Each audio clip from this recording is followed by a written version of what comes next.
જરૂરત જ નથી. બરાબર.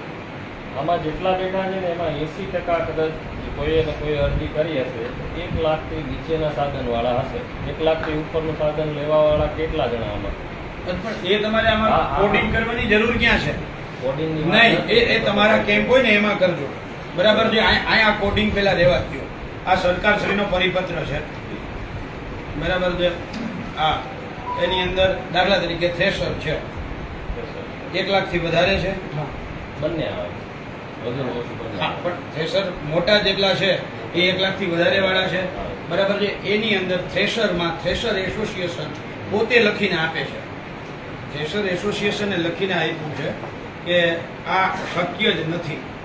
બરાબર છે. આની અંદર કોડિંગ કરવું. આ Gujarat multi crop thresher association છે. કોને આપે છે?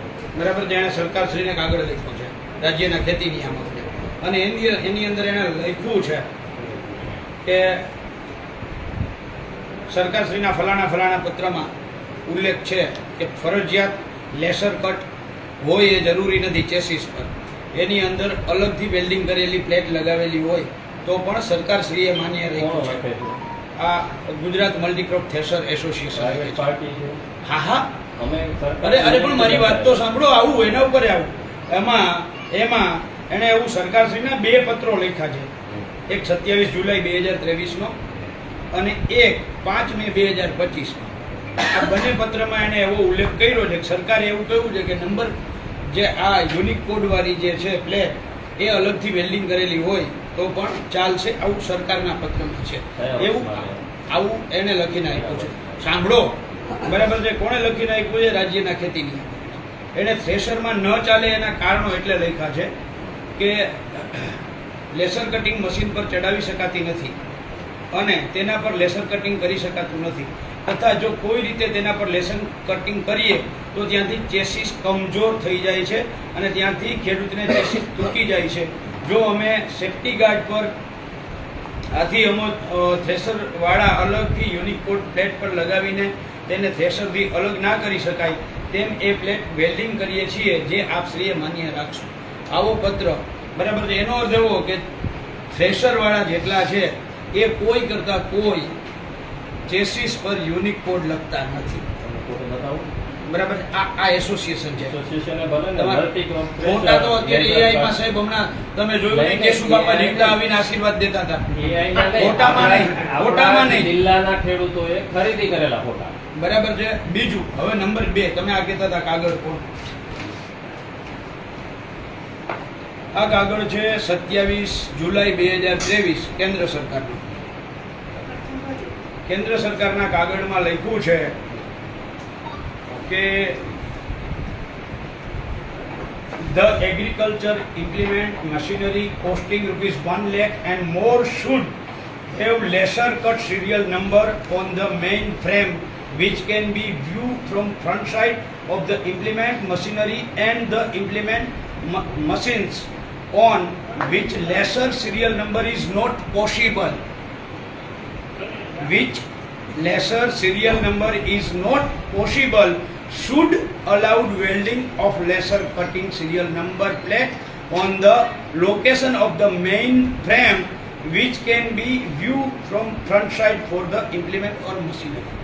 આ કેન્દ્ર સરકારે એનો જે પરિપત્ર છે એની અંદર લખ્યું છે. આ છે 27 જુલાઈ 2023 માં.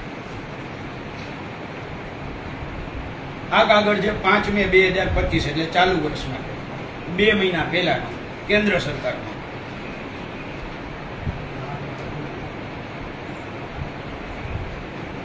એમાં લખે છે the agriculture implement machinery costing. જે ઓલો ફકરો હતો સેમ ફકરો અહીંયા મૂક્યો છે. Costing 1 lakh and more should have laser cut serial number. આખું વાંચવું મને ઇંગ્લિશમાં વાંચવામાં થોડી તકલીફ પડે છે. બાકી આખું એ લખ્યું છે. બરાબર છે. સેમ છે. બરાબર છે. તમે પૂછતા હતા કયા વર્ષ માટે, તો આજથી 2 મહિના પહેલા લખ્યો હોય કાગળ સરકારે, કેન્દ્ર સરકારે તૈયાર કર્યો હોય તો કયા વર્ષ માટે લખ્યો હશે? આ વર્ષ. શું લખ્યું છે તમે ફરીથી કહો મને. એમાં લખ્યું છે જે માંગણી કરી હતી ને એવું કંઈક લખ્યું છે. એમાં એણે લખ્યું છે બોલવા દો ને થોડું. એમાં એણે લખ્યું છે કે on which laser cut serial number is not possible. જો એ શક્ય નથી બરાબર છે. જો શક્ય નથી તો આ યુનિક કોડ વાળું જે છે એ પ્લેટમાં લગાવી અને ફ્રન્ટ સાઈડમાં જ્યાં દેખાય એમ હોય ત્યાં તમારે આ લગાવવાનું છે. બરાબર છે. આ કેન્દ્ર સરકારે લખેલું છે આખા શક્ય ગુજરાતમાં. નથી એનો મતલબ શું? શું શક્ય નથી. મને બે એક કયો સાધન છે મારે મને એમાં એક કયો એવી રીતના ડઢાણિયા નથી સાહેબ કીધું. ડઢાણિયા સાહેબ એ એક નથી, કયો એવી રીતના નથી કીધું, આમાં લખેલું છે એમાં. ડઢાણિયા સાહેબ મને એ કયો આખા ગુજરાતમાં એક પણ જગ્યાએ તકલીફ નથી તો દ્વારકા જિલ્લામાં તકલીફ શું કરવા છે? એના કારણો હોય ને, હે એના કારણો છે. શું કારણો? હું તમને આપું. આ તો આપો ને, નહીં પતવા એટલે અહીં કઈ હું અલગથી પતાવવા નથી આવ્યો. આ જિલ્લામાં જેટલા જૂના સાધનોની ફાઇલો મારી પાસે રજૂ થાય છે ને હા. એટલી એકેય જિલ્લામાં નથી થતી. હા હા તો પણ જૂના સાધનો તો ના પાડો. જૂના સાધનો હોય 3 વર્ષ પહેલાનું હોય તો તમે ના પાડો ને. બરાબર છે. તમે 3 વર્ષ પહેલાનું હોય એમાં ખેડૂતોને શું નુકસાન એ નહીં. હું તમને કહું. સાહેબ, ઉભા રહ્યો, એને બોલવા દો.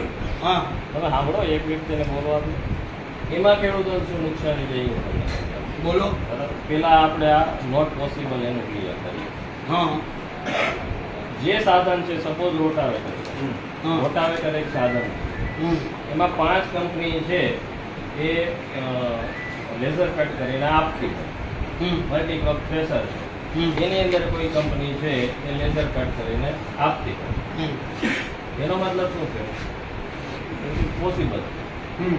લેઝર કટ એ સાધનની અંદર પોસિબલ છે. તો પણ સાહેબ આ થ્રેશર હોય, રોટાવેટર હોય, કલ્ટિવેટર હોય, ઓરણી હોય, આ બધું મારા ખેતરમાં પેદા થાય. હું એ જ મારી વાત કહું છું. સાંભળો. તમારી નહીં, જે- મારી વાત સાંભળો. આ મારા ખેતરમાં પેદા નથી થતું. બરાબર. બરાબર છે. આ કંપનીઓ આપે છે, કંપનીઓને માન્યતા સરકાર આપે છે.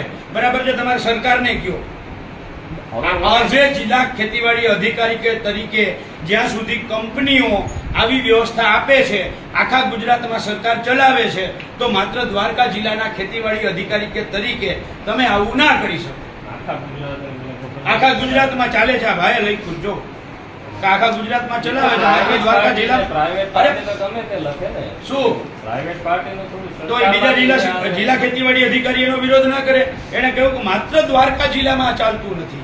આ પ્રાઇવેટ પાર્ટી છે, આના કાગળની કોઈ authenticity પણ ના હોય. એની ઓથેન્ટિસિટી ના હોય. અહીં બધા ખેડૂતો બેઠા ઈ ખોટું બોલે છે. હું એનું જ કહું છું.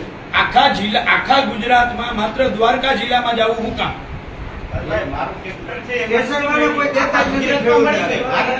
કેસરવાળા કોઈ દેતા જ નથી વેલ્ડિંગ સિવાય. આમાં કેટલાક લોકો એવું કહે છે કે અમુક કંપનીઓ વાળાએ આપણા જિલ્લા ખેતીવાડી અધિકારીને ખરીદી લીધો છે, એટલે એ જ કંપનીઓનો માલ વેચાય એના માટે થઈને આ કરે છે.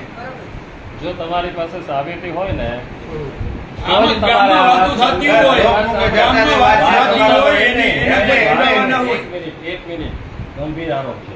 નહીં. તો ગંભીર આ આરોપ તો છે. આખા ગુજરાતમાં